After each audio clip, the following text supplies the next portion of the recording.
जय श्री राम बच्चों। Class 12 physics chapter 2 electrostatic potential and capacitance मेरी तरफ से खत्म हो चुका है, लेकिन आज हम लोग इस वीडियो में कुछ क्वेश्चंस करने जा रहे हैं कैपेसिटर से रिलेटेड, कैपेसिटर के अलग अलग टाइप के कॉम्बिनेशन से रिलेटेड। ठीक है भाई, तो मैं कोशिश ये करूंगा कि ज्यादा से ज्यादा टाइप के कैपेसिटर से रिलेटेड क्वेश्चन तुम लोगों को करवा सकूं। करें शुरू बच्चों। तो जैसे मान के चलो एक क्वेश्चन दिया हुआ है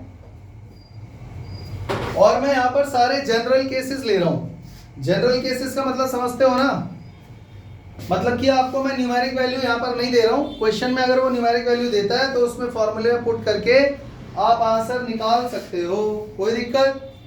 तो देखो बच्चों, एक क्वेश्चन दिया हुआ है,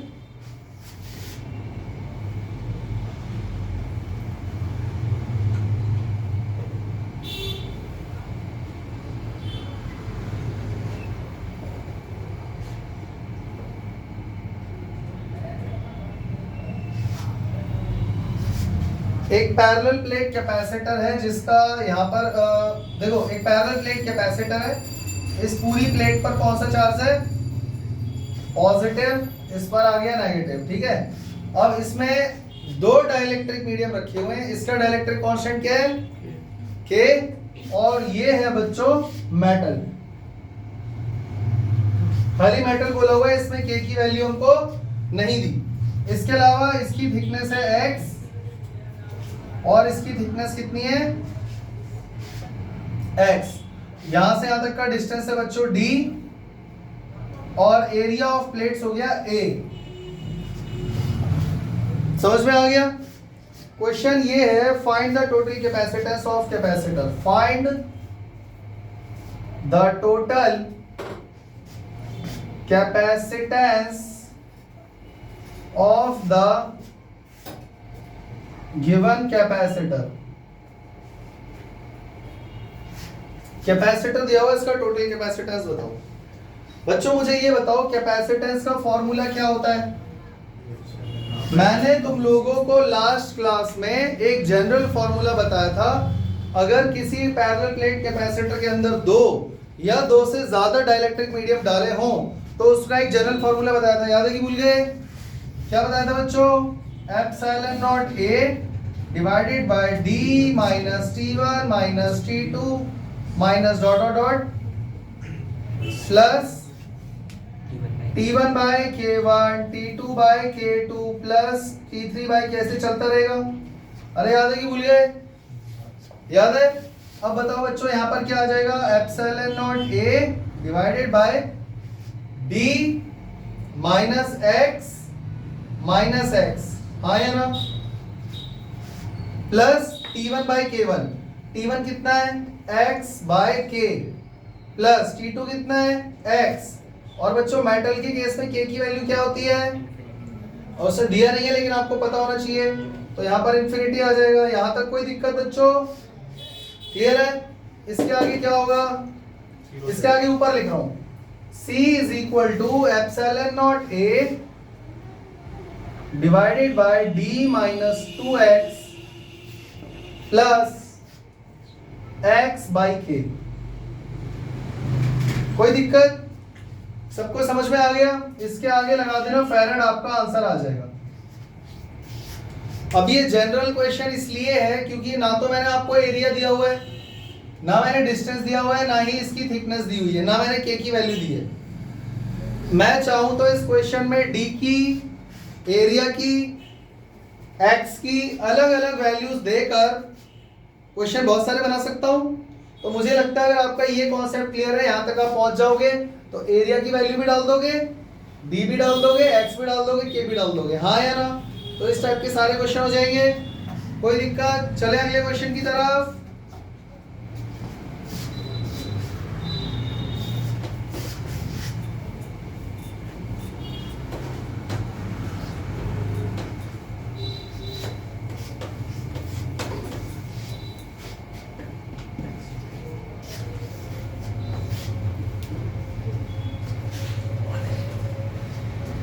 चलते हैं अगले क्वेश्चन की तरफ। हमको एक कैपेसिटर दिया हुआ है बच्चों, एक पैरेलल प्लेट कैपेसिटर है, कुछ कुछ पिछले वाले क्वेश्चन के जैसा ही है। इस प्लेट पर कौन सा चार्ज है, पॉजिटिव, इस प्लेट पर कौन सा चार्ज है, नेगेटिव। ठीक है, और इस बार ये लाइन थोड़ी सी टेढ़ी लग रही है बच्चों, इन दोनों के बीच में डाइलेक्ट्रिक भर दिया है।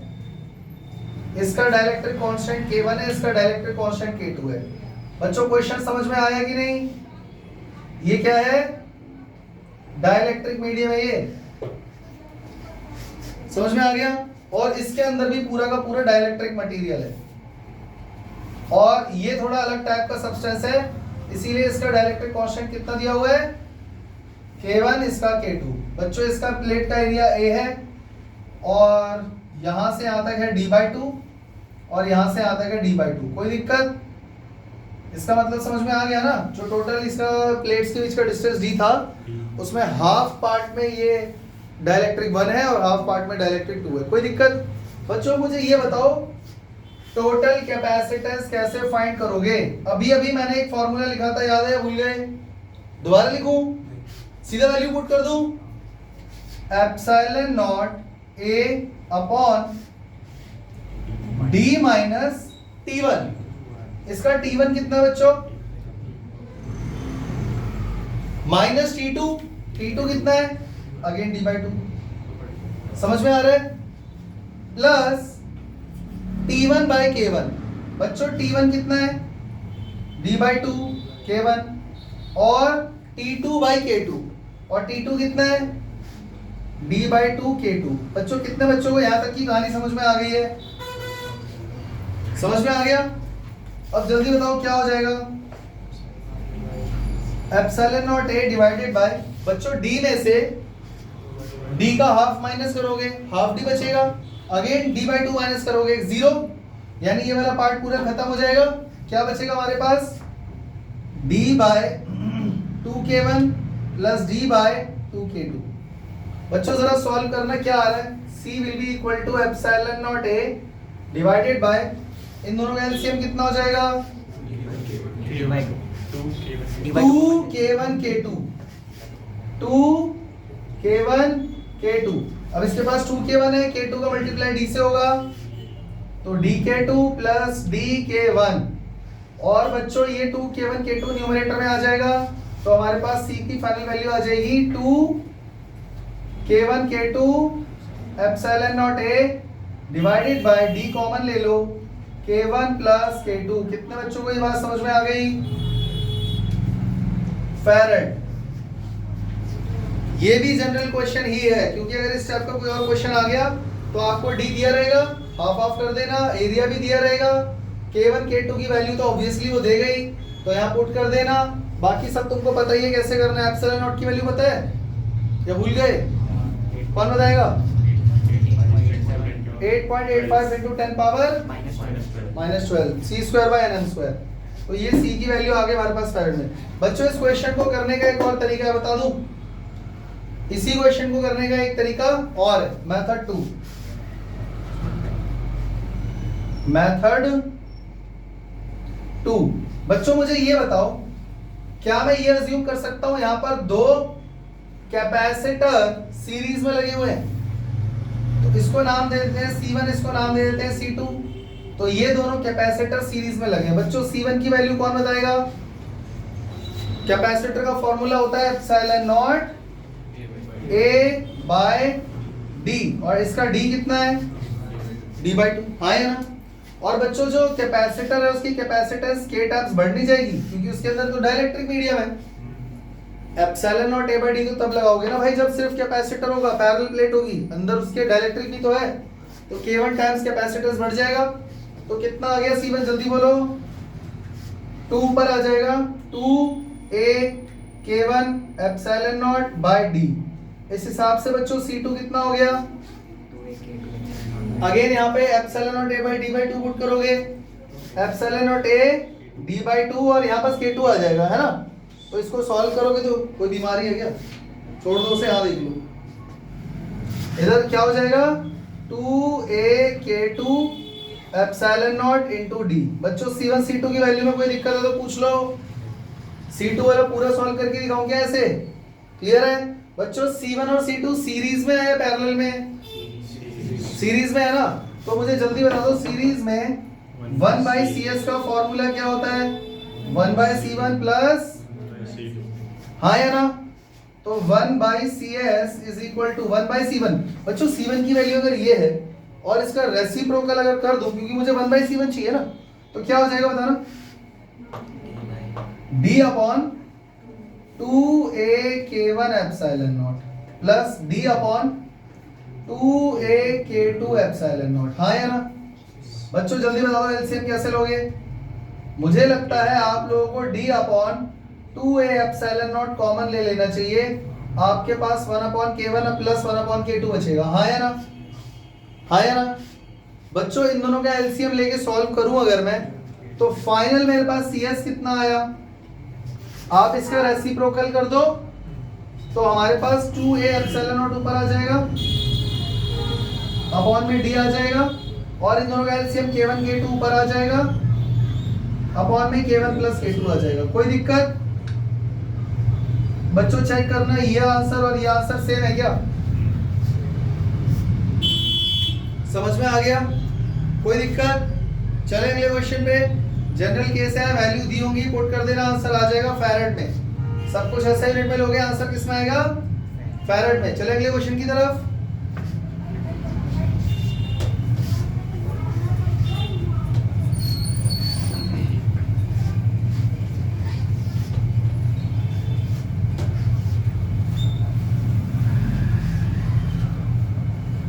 कोई बच्चे एसएल लाए है?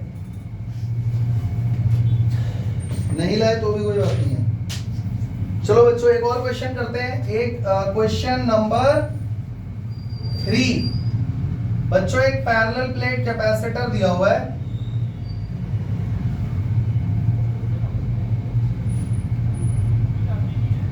इस पर पॉजिटिव चार्ज है और इस पर नेगेटिव चार्ज है, ठीक है। इस बार इसके अंदर, इस बार इस पैरेलल प्लेट कैपेसिटर के अंदर डाइलेक्ट्रिक को भर दिया है, लेकिन कुछ इस तरीके से कि यहां पर एक डाइलेक्ट्रिक है K1 और यहां पर है K2। इस बार देखो हॉरिजॉन्टली पुट किए गए हैं, दिख रहा है? तो इसको ऐसे ऐसे शेड कर लो, मतलब समझ पा रहे हो ना? दो डाइलेक्ट्रिक है, एक का डाइलेक्ट्रिक कांस्टेंट है K1, एक का K2। बच्चों चेक करना यहां से यहां तक का डिस्टेंस कितना है, और बच्चों इसका टोटल एरिया तो प्लेट का A है, लेकिन इसने कितना लिया हुआ है? A/2, और इसने कितना पार्ट कंज्यूम किया हुआ है? A/2। मेरी बात समझ में आ गई? मतलब इस बार प्लेट्स का जो एरिया है ना, वो हाफ हाफ डिवाइड हो रहा है दोनों डाइलेक्ट्रिक में, जबकि D सेम है। नहीं आ रहा समझ में? टोटल कैपेसिटेंस कितना होगा? तो बच्चों क्या मैं ये अज्यूम कर सकता हूं यहाँ पे दो पैरेलल प्लेट कैपेसिटर है with two different dielectric medium, और वो पैरेलल में अरेंज है, हाँ या ना? तो अगर मैं इसको C1 मान लूं और इसको मैं C2 मान लूं, तो C1 की वैल्यू जल्दी बोलो। Epsilon not A already A/2 है, तो इसलिए मैंने A/2 लिखा है। एप्सिलॉन नॉट A/D, और D तो D रहेगा, क्योंकि इसकी लेंथ यहां से यहां तक, मतलब वैसे प्लेट्स की डिस्टेंस D है। कोई दिक्कत? क्या ये सही है? गलत है। यहाँ पे K1 भी तो आएगा, पूछो क्यों? पैरेलल प्लेट के अंदर डाइलेक्ट्रिक अगर है तो K टाइम्स उसका डाइलेक्ट्रिक कांस्टेंट टाइम्स कैपेसिटेंस बढ़ जाएगा। C2 की वैल्यू बता दो।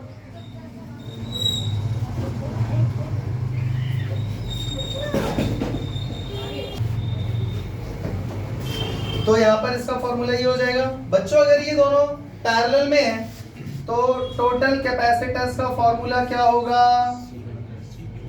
C1 plus C2। C1 की वैल्यू बोलो, epsilon naught AK1 by 2D plus epsilon naught AK2 by, बच्चों इन दोनों में कॉमन क्या है? जल्दी बोलो।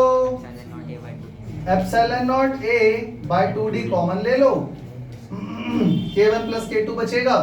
यह आपका फाइनल आंसर आ गया फैरेड्स में। और अगर वैसे लिखते हो तो कैपिटल F लिखना, ठीक है? अब बताओ क्या ये सारी वैल्यू क्वेश्चन में गिवन होंगी? यस। ऐसा थोड़ी ना कि कुछ भी दिया हुआ नहीं है और आंसर में सब कुछ बता के दिखाओ। समझ गए ना? कर लोगे इस टाइप का क्वेश्चन? चलते हैं अगले क्वेश्चन की तरफ। बोलिए। Find the equivalent capacitance between point A and B, between point A A and B, and B where area of of all plates all plates is same capital is same capital A A, and and distance between distance between each plate each plate is same small d, is same small d and plates are kept in air. and plates are kept in air। समझ में आ गया? और बच्चों इसमें एक figure भी दिया हुआ है, वो फिगर कुछ ऐसा है, देखो।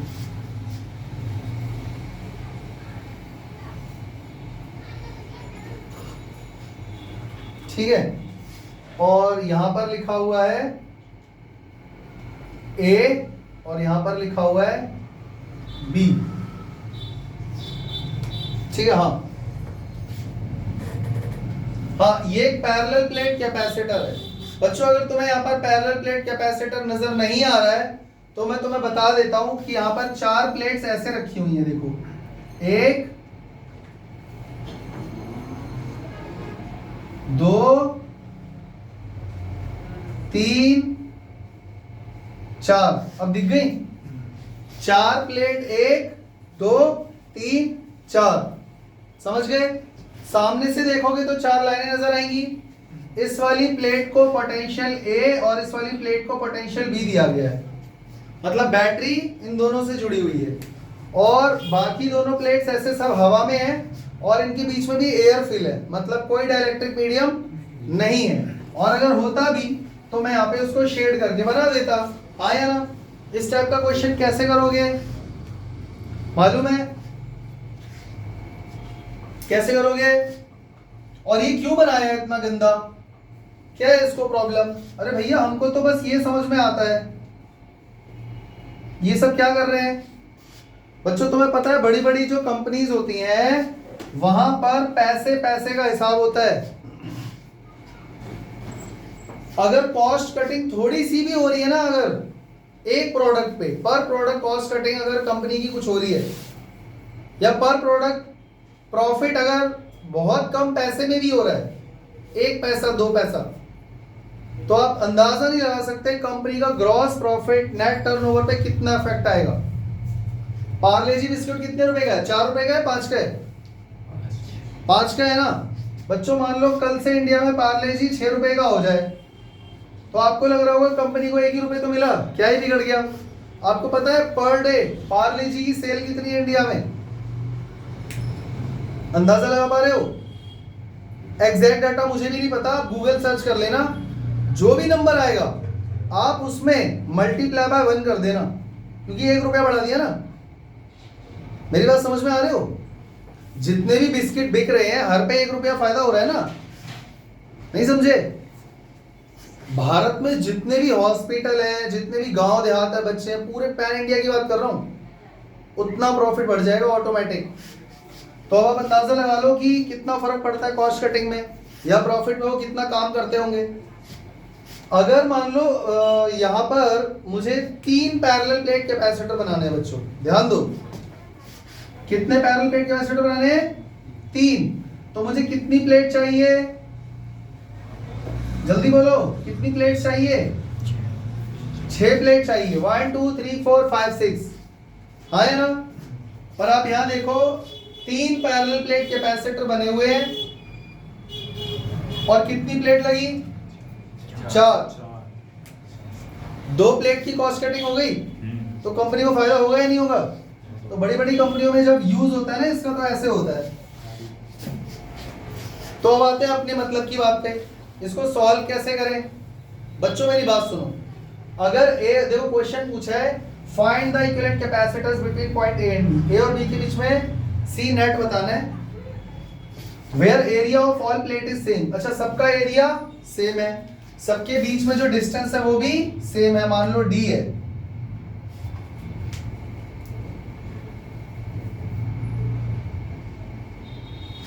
और सबका एरिया सेम है a। ऐसा वो पता है क्यों बोल रहा है? ऐसा वो इसलिए बोल रहा है क्योंकि दो प्लेट्स के बीच में जो कैपेसिटर है ना, उसका फॉर्मूला क्या है? Epsilon not a by D.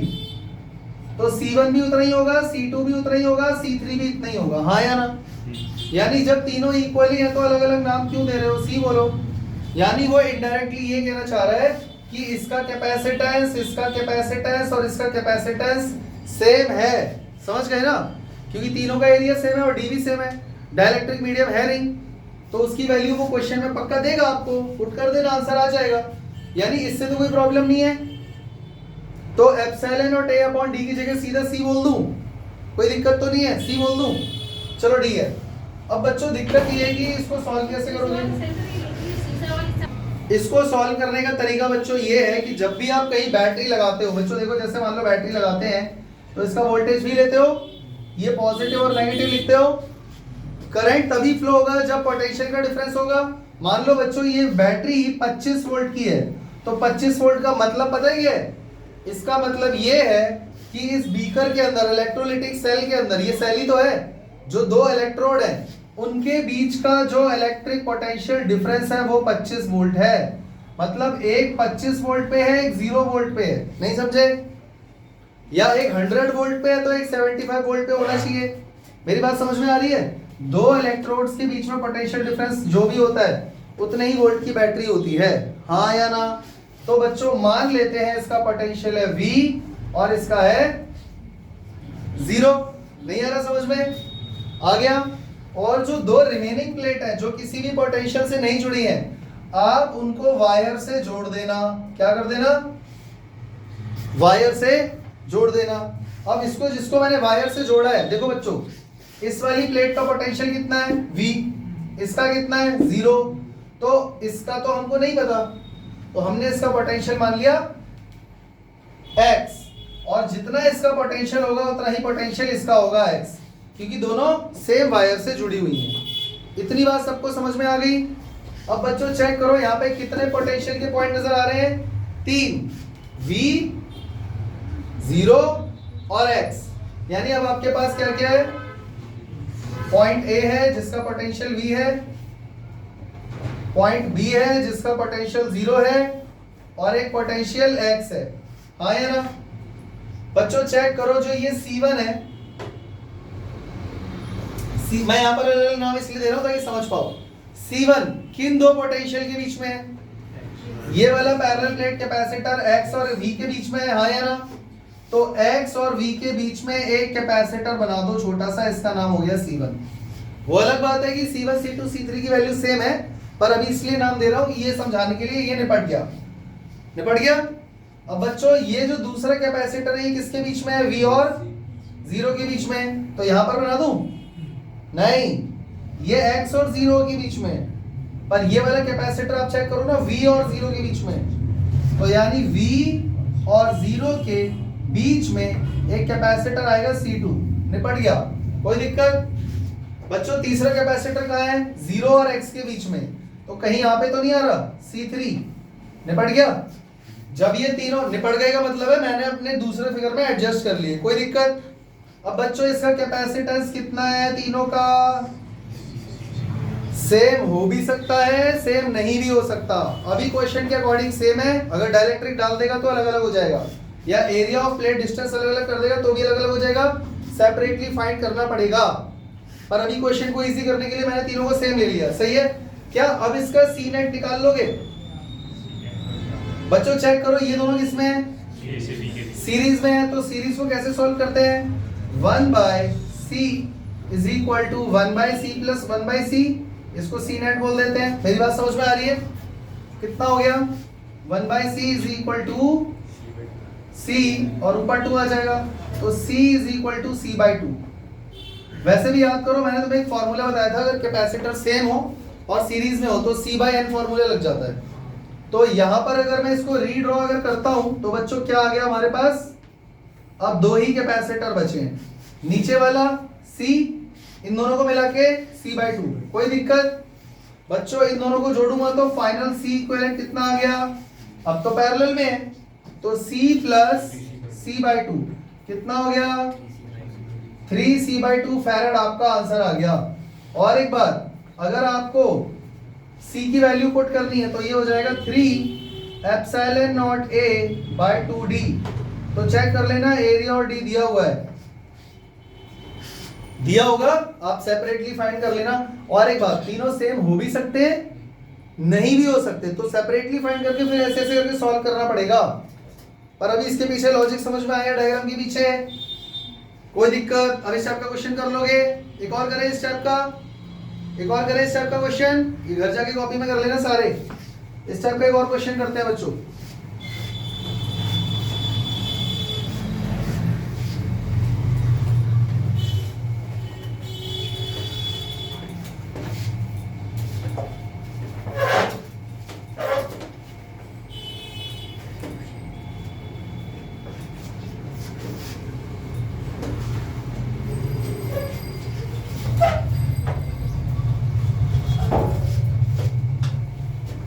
क्या वो बेटा चैन नहीं है?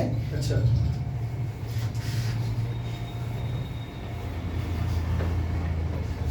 क्वेश्चन वही है, बस इस बार उसने क्या करा, ए और बी पोटेंशियल जो वो दे रहा था वो दो अलग अलग प्लेट पे चेंज कर दिया। कोई दिक्कत? पर लॉजिक जो मैंने बताया आपको वही लगाना है। जल्दी बताओ बच्चों, इस प्लेट का पोटेंशियल क्या है? V, इसका 0। इन दोनों का नहीं पता तो हम इन दोनों को क्या करेंगे? तो इसका पोटेंशियल x और x हो जाएगा। कोई दिक्कत? बच्चों जल्दी बताओ हमारे पास कितने पोटेंशियल हो गए?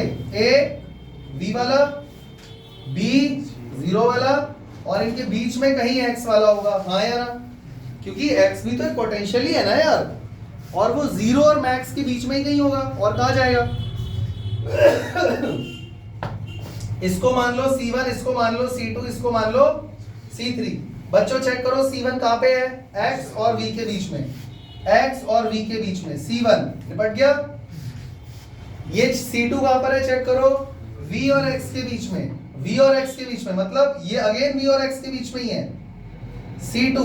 कोई दिक्कत नहीं आ रहा समझ में? और तीसरा वाला जो है ये X और 0 के बीच में है C3, तो X और 0 के बीच में यहां पर आएगा C3।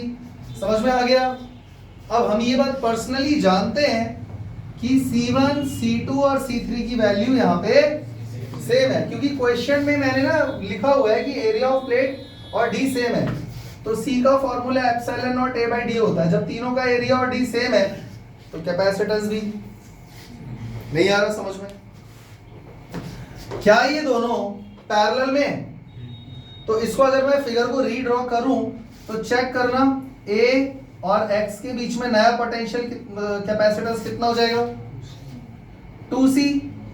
अरे भैया पैरेलल में है ना, पैरेलल में तो सीधा ऐड हो जाता है, और यहां पर ये वाला हो गया C। समझ में आ गया? समझ में आ रहा है? तो फाइनल C इक्विवेलेंट फाइंड करने के लिए, अब बच्चों ये सीरीज में है तो फॉर्मूला क्या लगेगा? 1/2C plus 1/C। जल्दी बोलो कितना आया? 2C 1 plus 2, C equivalent will be 2C/3। कोई दिक्कत? बच्चों अगर इसकी वैल्यू पुट की जाए तो 2 epsilon not A by 3D farad. समझ में आ गया कि नहीं? इस टाइप के क्वेश्चन अगर आएंगे तो कर लोगे। चले आगे। अभी इससे पहले जो हमने क्वेश्चन किए थे ना दोनों, वो टाइप 1 या केस 1 मान के लिख लेना कॉपी में, और इसको टाइप 2। समझ में आ गया? बच्चों यहाँ पे तीनों कैपेसिटर आपको कैसे नजर आ रहे हैं? सीरीज में या पैरेलल में? सीरीज में कैसे है भाई बताओ? सीरीज तो ये होता है ना जब कोई बीच में रुकावट ना हो। अब यहाँ तो तार आया, यहाँ से ऐसे जोड़ दिया, मतलब करंट आया, करंट एक ही पाथ में जाएगा तो सीरीज होगा ना। करंट यहाँ से दो पार्ट में डिवाइड हो गया, फिर चलो मानते हैं, इसको छोड़ देते हैं, ये करंट यहाँ पर गया, अब सेम करंट यहाँ जाना चाहिए था तीसरे वाले में, और ऊपर से भी करंट आया, वो एड अप होके इसमें गया। क्या तीनों में चार्ज सेम फ्लो हो रहा है? तो कैसे ये सीरीज में, जरा समझाओ। तो ये सीरीज में नहीं है क्योंकि ऊपर से उसने एक वायर ऐड कर दिया है। समझ में आ गया बच्चों? अब यहाँ पर एक और मैं तुम्हें चीज समझा दे रहा हूं। जब भी कोई वायर जा रहा होता है, कहीं भी जा रहा हो, कोई वायर है, अगर उसके बीच में, किसी वायर के बीच में कोई रेजिस्टर, कैपेसिटर या इंडक्टर रास्ते में नहीं आता है, तो जो भी पोटेंशियल यहां पर होगा, मान लो यहां पर पोटेंशियल है V, तो पूरे रास्ते में पोटेंशियल एंड में भी आपको सेम ही मिलेगा। पर मान लो बीच में कैपेसिटर आ गया, रेजिस्टर आ गया, इंडक्टर आ गया, तो याद रख, इंडक्टर ऐसा होता है, इंडक्टर एक्चुअली चैप्टर 6 में पढ़ना है आपको, अभी नहीं पढ़ना। अगर रास्ते में कोई डिवाइस आ गया इस तरीके का, तो पोटेंशियल चेंज हो जाएगा। मेरी बात सबको समझ में आ गई? कोई दिक्कत? जरा चेक करो, पिछले वाले क्वेश्चन में भी हमने यही किया था, दो प्लेट्स को हमने वायर से जोड़ा था, तो उसका पोटेंशियल अगर x है तो पूरे का x था ना वहां पे। अरे याद है कि भूल गए? वही वाला लॉजिक यहाँ पर लगाना है। बच्चों एक बात बताओ, अगर इसने क्या बोला, find the equivalent capacitance between A and B। अगर A और B के बीच में पोटेंशियल कैपेसिटेंस मांग रहा है, तो पक्का ये जो बैटरी है ये A और B के बीच में जुड़ी होगी। कॉमन सेंस लगाओ। Capacitance between A and B का मतलब क्या है? बैटरी ही जुड़ी हुई है। तो अगर मान लो ये जितने भी वोल्ट की बैटरी है, तो A का पोटेंशियल कितना हो गया? V volt. B का कितना हो गया? 0 वोल्ट। सही है गलत है? समझ में आ रहा है? अब चेक करो, यहां से V volt, V volt, V volt, V volt, यहां तक कौन होगा? V। बच्चों इसके बाद ऊपर आ जाओ, अब कोई रास्ते में रुकावट नहीं है, V volt, V volt, V volt, V V V V V, यहां पर भी कौन होगा? V। हाँ या ना? अब जरा चेक करो, V जब यहां से आगे जाएगा, इसको पार करेगा, तो क्या इस पॉइंट पे V होगा? जल्दी बोलो, इस पॉइंट पे V होगा? नहीं, क्योंकि रास्ते में कैपेसिटर आ गया। तो यहां का पोटेंशियल जल्दी बताओ कितना है? नहीं मालूम ना? तो क्या मान लेंगे हम लोग इसको? x। अब इधर आ जाओ, देखो बच्चों इसका 0 है, तो 0 0 0 0 0, यहां पर कितना हो जाएगा? 0। समझ में आ रहा है? और ये 0 यहां से आता हुआ 0 0 0 0 0 0 0, अब ये x की वैल्यू मुझे पता लग गई, क्या हो गई? नहीं आया ना समझ में? कितने बच्चों को ये लॉजिक समझ में आ गया?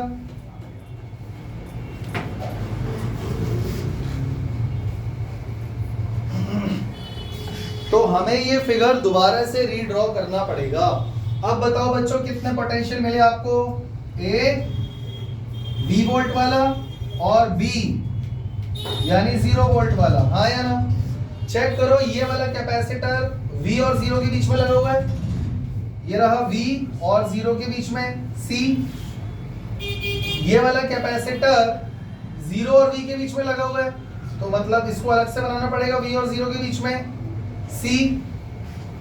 और ये तीसरा वाला कैपेसिटर भी V और 0 के बीच में ही है। कौन कह रहा था कि ये सीरीज में? समझ में आ गया? ये तो पैरेलल हो गया भैया। अब बताओ C इक्विवेलेंट कैसे निकालोगे? पैरेलल में है ना, तो अगर पैरेलल में है तो C plus C plus C and that will be equal to 3C and that will be equal to 3 epsilon not A by D। या तो कैपेसिटेंस की वैल्यू देगा वो, और या फिर वो सीधा C की वैल्यू क्वेश्चन में दे देगा। कोई दिक्कत नहीं आ रहा समझ में? आ गया? ऑन हो गया?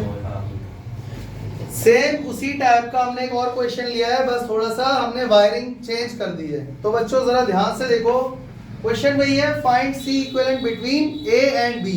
तो पहले A और B को ढूंढो। ये रहा E, पक्का ये वोल्टेज V पर होगा और ये 0 पे। समझ गए या बैटरी बना के दिखाऊं? समझ गए बच्चों? सबका कैपेसिटेंस कितना है? C। अब जरा चेक करो, ये सारे सीरीज में है या पैरेलल में? अगर ऊपर की आंखों से देखोगे तो सीरीज में है, परंतु मन की आंखों से देखोगे तो अरेंजमेंट चेंज हो जाएगा। तो यहाँ पे जरा चेक करो, यहाँ पर इस पॉइंट पर वोल्टेज V होगा, फिर यहां से जा रहा है ये वायर, यहां से आता है, यहाँ पर कितना हो गया? V।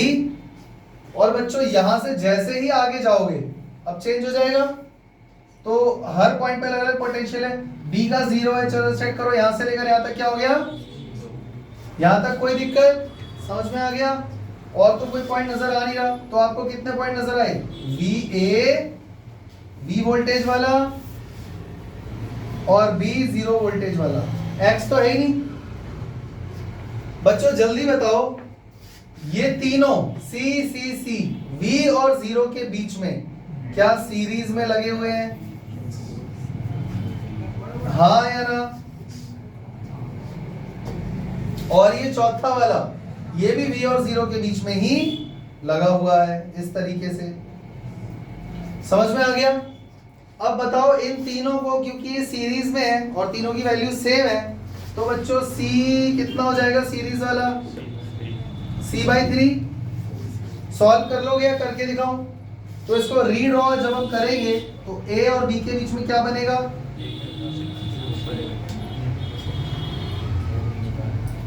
इन तीनों को मिला के क्या आया C/3 और नीचे वाले का C। अब ये दोनों पैरेलल में जोड़ दो, तो बच्चों C इक्विवेलेंट कितना आ गया, C/3 plus C which is equal to 4C/3 which is equal to, अगर C की वैल्यू दी हुई है तो बहुत अच्छी बात है, सीधा यहीं पे पुट कर देना, फैराड लगा देना। और अगर एरिया ऑफ प्लेट और डिस्टेंस बिटवीन प्लेट दिया है तो एप्सिलॉन और A/D लगा देना C की जगह, कोई दिक्कत। अब मुझे लगता है इस टाइप के क्वेश्चन कर लोगे। चले अगले टॉपिक पे। तो मुझे पूरा भरोसा है बच्चों की सीरीज और पैरेलल का कॉम्बिनेशन जो होता है उसका स्ट्रक्चर तुम्हारे दिमाग से बिगड़ गया होगा, इसीलिए वापस से आ गए हैं बिल्कुल बेसिक सीरीज और पैरेलल वाले क्वेश्चन पे। इस क्वेश्चन का पर्पस बस ये है कि इन चारों चीजों को सेपरेटली कैसे फाइंड करते हैं, और तुम्हें ये याद दिलाना कि सीरीज में चार्ज सेम होता है कैपेसिटर्स में, वोल्टेज अलग अलग, और पैरेलल में वोल्टेज सेम होता है हर कैपेसिटर के अक्रॉस, परंतु चार्ज अलग अलग। कोई दिक्कत। चले आगे बच्चों जल्दी बता दो। फर्स्ट पार्ट हमको बोल रहा है कि टोटल कैपेसिटेंस यानी सी इक्विवेलेंट निकालना है। सीरीज में है पैरेलल में है, सीरीज का फॉर्मूला क्या सिखाया था बच्चों, ऊपर मल्टीप्लाई नीचे प्लस, याद है कि भूल गए। अगर आपके पास सिर्फ दो कैपेसिटर है तो 1/C1 1/C2 एलसीएम लोगे, इंटू चिंटू करोगे, देख लेना यही आ जाएगा। बच्चों जल्दी बोलो कितना आ गया,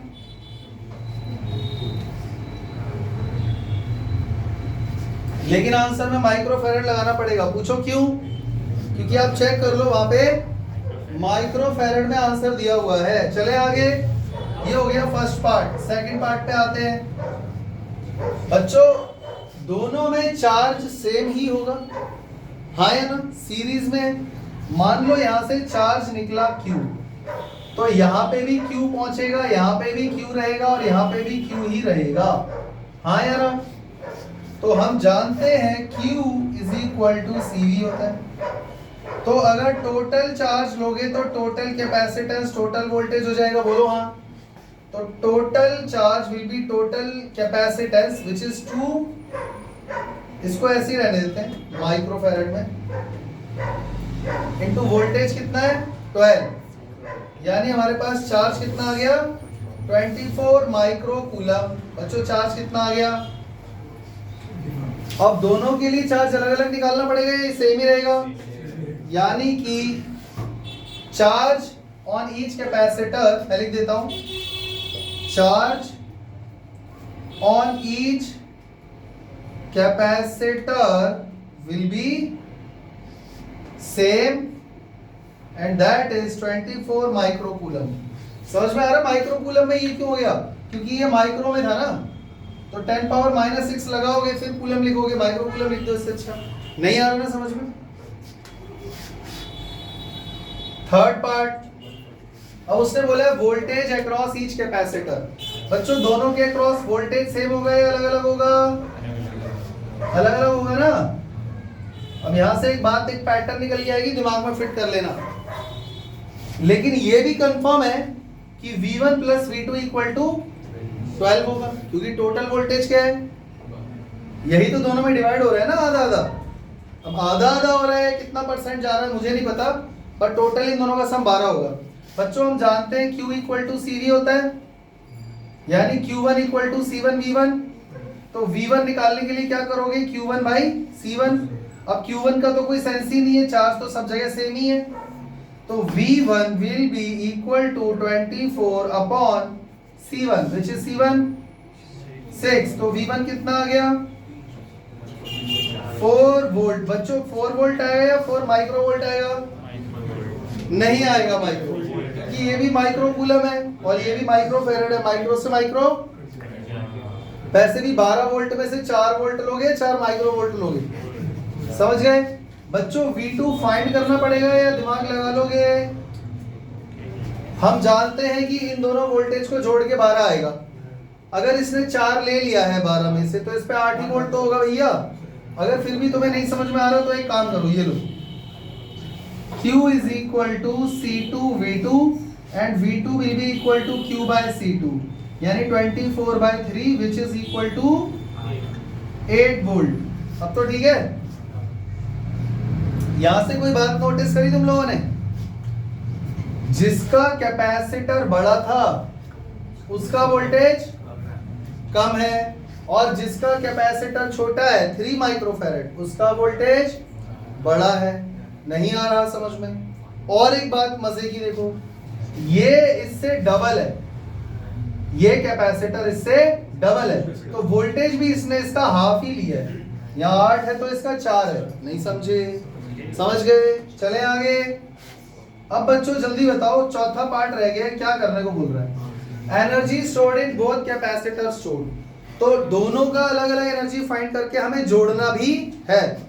तो बच्चों एनर्जी का फॉर्मूला क्या होता है? U1, आपके पास 3 फॉर्मूले हैं, Q square by 2C, half CV square, और तीसरा क्या था? QV by 2। तीनों में से कोई सा भी लगा सकते हो। तो मैं लगा रहा हूं half C1 V1 square, half 6 V1 कितना है 4 स्क्वायर। तो U1 will be equal to 48 microjoule. और बच्चों U2 कितना हो जाएगा? Half C2 V2 square, half 3 into 8 square. तो कितना हो गया?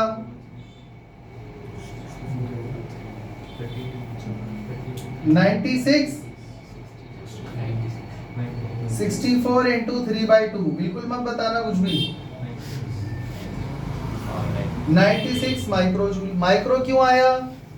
क्योंकि इसमें C1 जो है ना वो माइक्रो फैरेड में है। तो बच्चों टोटल एनर्जी कितनी हो गई? Total energy in both capacitor 48 plus 96, बोलो कितना हो गया? 145 माइक्रोजूल। 144। ओ सॉरी, हाँ 8 और से 14 होते हैं यार। कोई दिक्कत? ये क्वेश्चन सबको समझ में आ गया? यहाँ पे बस मुझे ये समझाना था कि सीरीज में जब होते हैं तो चार्ज सेम होता है, वोल्टेज अलग अलग होता है। इसी टाइप का एक और क्वेश्चन करें बच्चों, एक पैरेलल वाला इसी के जैसा एक और क्वेश्चन मैंने यहाँ पर बोर्ड पर लिख दिया है, इसको भी जल्दी से खत्म करें बच्चों।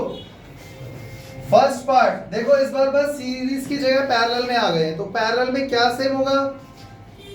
जल्दी बोलो बच्चों, पैरेलल में क्या सेम होगा? कितना होगा? 4 का 4 ही रहेगा, हाँ या ना? तो बच्चों इसने पूछा total equivalent capacitance, C equivalent कितना हो गया? जल्दी बोलो। 1 + 2 + 3 यानी 6 माइक्रोफैरेड। फर्स्ट पार्ट खत्म। वोल्टेज अक्रॉस ईच कैपेसिटर यानी third part 4 volt across each capacitor. Second part पे आते हैं, चार्ज ऑन ईच कैपेसिटर। बच्चों यहां से चार्ज निकला Q, यहां पे भी Q पहुंचा, यहां तक भी Q था, पर यहां पे जरा चेक करो, तीनों में अलग अलग जाएगा, Q1 Q2 और Q3। हाँ या ना? हाँ या ना? बच्चों हम जानते हैं Q = CV होता है, तो Q1 will be equal to C1 V1। V1 का तो कोई लॉजिक ही नहीं है, V तो सब में ही सेम है। तो Q1 कितना हो गया? जल्दी बोलो। C1 यानी 1 × 4 यानी 4 माइक्रो कूलम। Q2 कितना हो गया 2 into 4 8 माइक्रो कूलम और Q3 कितना हो गया 3 into 4 यानी कि 12 माइक्रो कूलम। बच्चों इससे क्या पता लगा, इससे ये पता लगा कि अगर कैपेसिटर पैरेलल में लगे हुए हों तो चार्ज उस कैपेसिटर में ज्यादा होगा जिसका कैपेसिटेंस ज्यादा है। आया ना, चलो ये भी हो गया। अब energy in each capacitor stored, बच्चों एनर्जी का फॉर्मूला क्या होता है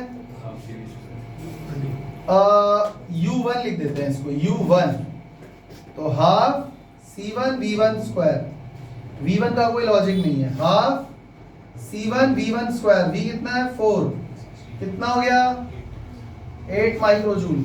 U2 बोलो half C2 V square, half 2 into 4 square, कितना हो गया,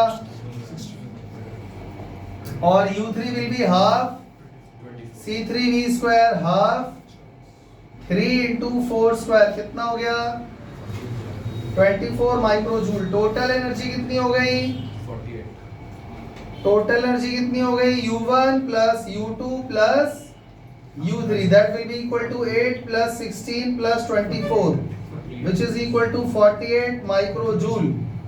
कोई दिक्कत बच्चों? ये क्वेश्चन तो थे आसान। एक क्वेश्चन और मैं तुम्हें होमवर्क के तौर पे देने जा रहा हूँ, मैं चाहता हूँ कि तुम ये लोग करके लाना, अगर ना हो तो बताना, फिर हम लोग नेक्स्ट क्लास में करेंगे, नहीं तो आज वाली क्लास लंबी हो जाएगी।